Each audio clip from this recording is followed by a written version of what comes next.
किताब मुकद्दस में से यर्मिया की किताब के 51वें बाब की तिलावत। खुदावंद यूं फरमाता है कि देख मैं बाबल पर और उस मुखालिफ दारुल सल्तनत के रहने वालों पर एक मोहलिक हवा चलाऊंगा और मैं उसाने वालों को बाबल में भेजूंगा कि उसे उसाएं और उसकी सरजमीन को खाली करें।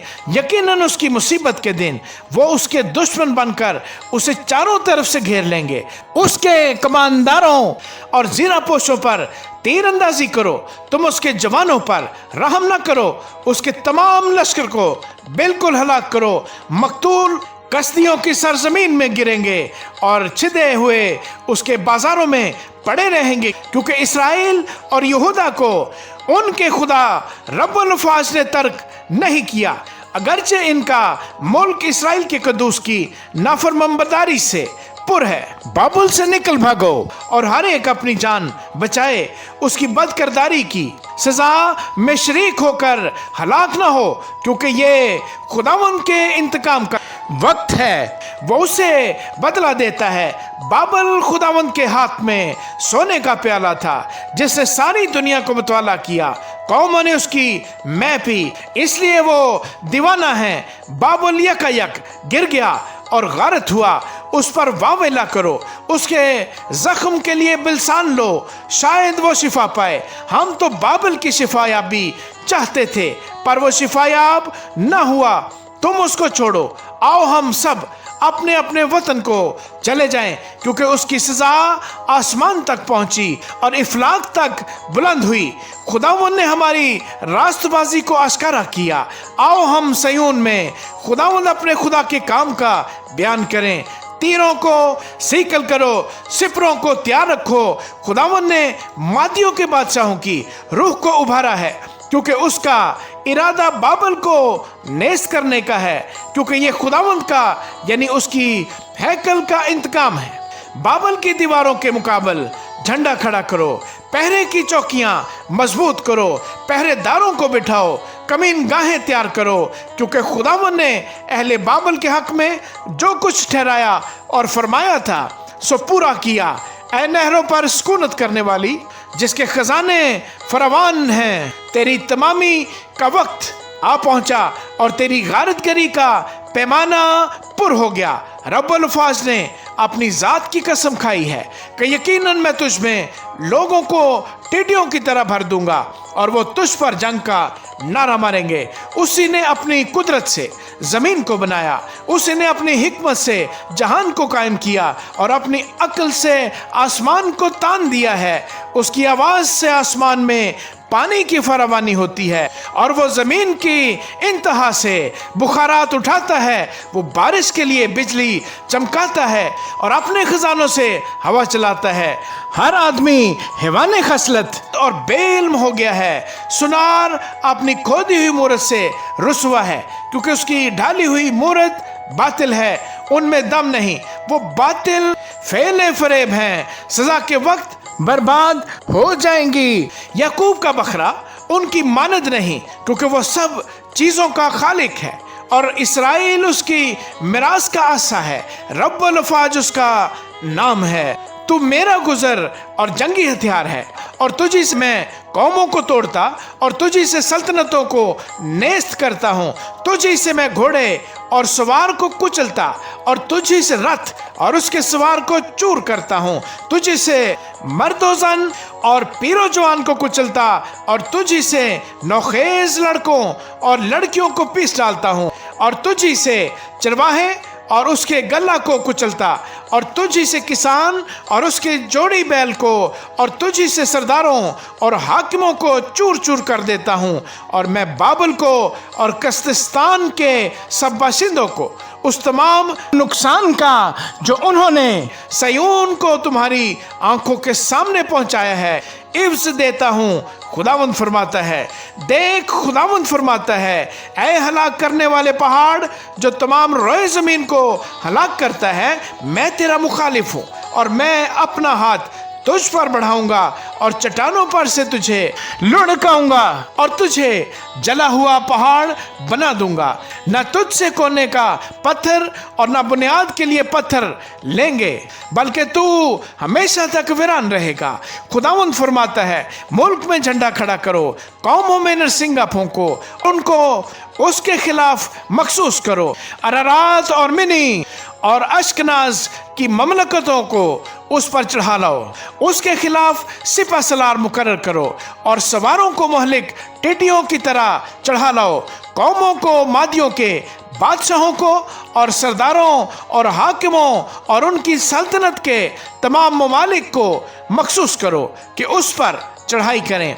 और जमीन कांपती और दर्द में मुब्तला है, क्योंकि खुदावंद के इरादे बाबल की मुखालफत में कायम रहेंगे कि बाबल की सरजमीन को वीरान और गैर आबाद कर दे।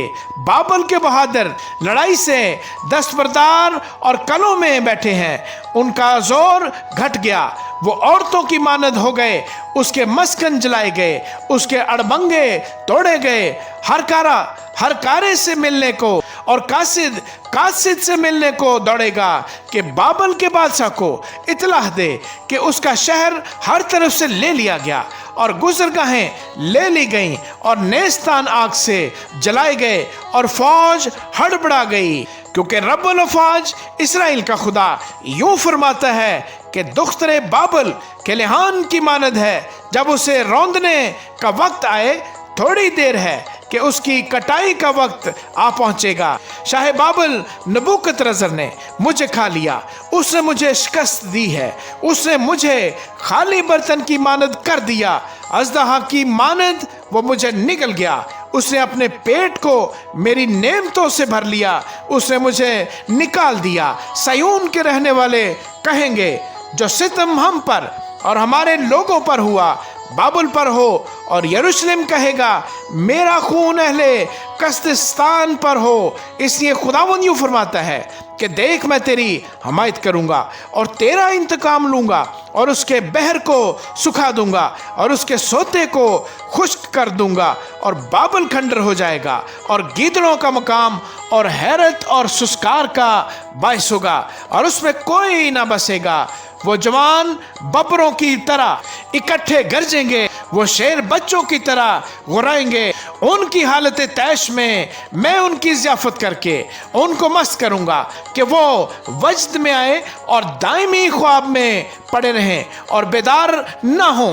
खुदावंद फरमाता है, मैं उनको बर्रों और मेंढों की तरह बकरों समेत मसलख पर उतार लाऊंगा। शीशक क्यों कर ले लिया गया? हाँ, तमाम रोए जमीन का सितूदा यकबारगी ले लिया गया। बाबल कौमों के दरमियान कैसा वीरान हुआ। समंदर बाबल पर चढ़ गया है, वो उसकी लहरों की कसरत से चिप गया, उसकी बस्तियां उजड़ गईं, वो खुश्क जमीन और सहरा हो गया। ऐसी सरजमीन जिसमें ना कोई बसता हो और ना वहां आदमजाद का गुजर हो, क्योंकि मैं बाबुल में बैल को सजा दूंगा और जो कुछ वो निकल गया है उसके मुंह से निकालूंगा और फिर कौमें उसकी तरफ रवान ना होंगी। हाँ, बाबुल की फसील गिर जाएगी। ऐ मेरे लोगों, उसमें से निकल आओ और तुम में से हर एक खुदावंद के कहरे शदीद से अपनी जान बचाए, ना हो कि तुम्हारा दिल सुस्त हो और तुम उस अफवाह से डरो जो जमीन में सुनी जाएगी।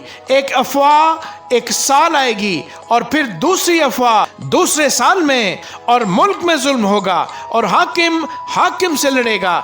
इसलिए देख, वो दिन आते हैं कि मैं बाबुल की तराशी हुई मूर्तों से इंतकाम लूंगा और उसकी तमाम सरजमीन रुसवा होगी और उसके सब मकतूल उसी में पड़े रहेंगे। तब आसमान और जमीन और सब कुछ जो उनमें है बाबुल पर शादियाना जाएंगे, क्योंकि गारतगर शिमाल से उस पर चढ़ाएंगे। खुदावंद फरमाता है, जिस तरह बाबुल में बनी इसराइल कत्ल हुए, उसी तरह बाबुल में तमाम मुल्क के लोग कत्ल होंगे। तुम जो तलवार से बच गए हो, खड़े ना हो, चले जाओ, दूर ही से खुदावंद को याद करो और यरूशलेम का ख्याल तुम्हारे दिल में आए। हम परेशान हैं क्योंकि हमने मुलामत सुनी, हम शर्म आलूदा हुए क्योंकि खुदावंद के घर के मुकद्दसों में अजनबी घुस आए। इसलिए देख वो दिन आते हैं, खुदावंद फरमाता है कि मैं उसकी तराशी हुई मूर्तों को सजा दूंगा और उसकी तमाम सल्तनत में घायल कराएंगे। हर चंद बाबल आसमान पर चढ़ जाए और अपने जोर की इंतहा तक मुस्तहकम हो बैठे तो भी गारतगर मेरी तरफ से उस पर चढ़ाएंगे। खुदावंद फरमाता है बाबल से रोने की और कसदियों की सरजमीन से बड़ी हलाकत की आवाज आती है, क्योंकि खुदावंद बाबल को गारत करता है और उसके बड़े शोरगुल को नेस्त करेगा। उनकी लहरें समंदर की तरह शोर मचाती हैं, उनके शोर की आवाज बुलंद है, इसलिए कि गारतगर उस पर, हाँ बाबल पर चढ़ाया है और उसके जोरावर लोग पकड़े जाएंगे, उनकी कमानें तोड़ी जाएंगी, क्योंकि खुदावंद इंतकाम लेने वाला खुदा है, वह जरूर बदला लेगा। और मैं उमरा हुक्मा को और उसके सरदारों और हाकिमों को मस्त करूंगा और वो दायमी ख्वाब में पड़े रहेंगे और बेदार न होंगे। वो बादशाह फरमाता है जिसका नाम रब्बुल फाज है। रब्बुल फाज यूं फरमाता है कि बाबल की चौड़ी फसील बिल्कुल गिरा दी जाएगी और उसके बुलंद फाटक आग से जला दिए जाएंगे। यूं लोगों की मेहनत बेफायदा ठहरेगी और कौमों का काम आग के लिए होगा और वो मांदा होंगे। ये वो बात है जो यर्मिया नबी ने सराया बिन नीरिया बिन महसिया से कही जब वो शाह यहूदा सिदकिया के साथ उसकी सल्तनत के चौथे वर्ष बाबल में गया। और ये सराया ख्वाजा सराओं का सरदार था। और यर्मिया ने उन सब आफतों को जो बाबल पर आने वाली थी एक किताब में कलमबंद किया, यानी इन सब बातों को जो बाबल की बाबत लिखी गई हैं। और यर्मिया ने सराया से कहा कि जब तू बाबल में पहुंचे तो इन सब बातों को पढ़ना और कहना, ऐ खुदावंद तूने इस जगह की बर्बादी की बाबत फरमाया है कि मैं इसको नेस्त करूंगा, ऐसा कि कोई इसमें न बसे, न इंसान न हैवान, पर हमेशा वीरान रहे। और जब तू इस किताब को पढ़ चुके तो एक पत्थर इससे बांधना और फरात में फेंक देना और कहना बाबल इसी तरह डूब जाएगा और उस मुसीबत के सबब से जो मैं उस पर डाल दूंगा फिर ना उठेगा और वो मांदा होंगे। यर्मिया की बातें यहाँ तक हैं। आमीन।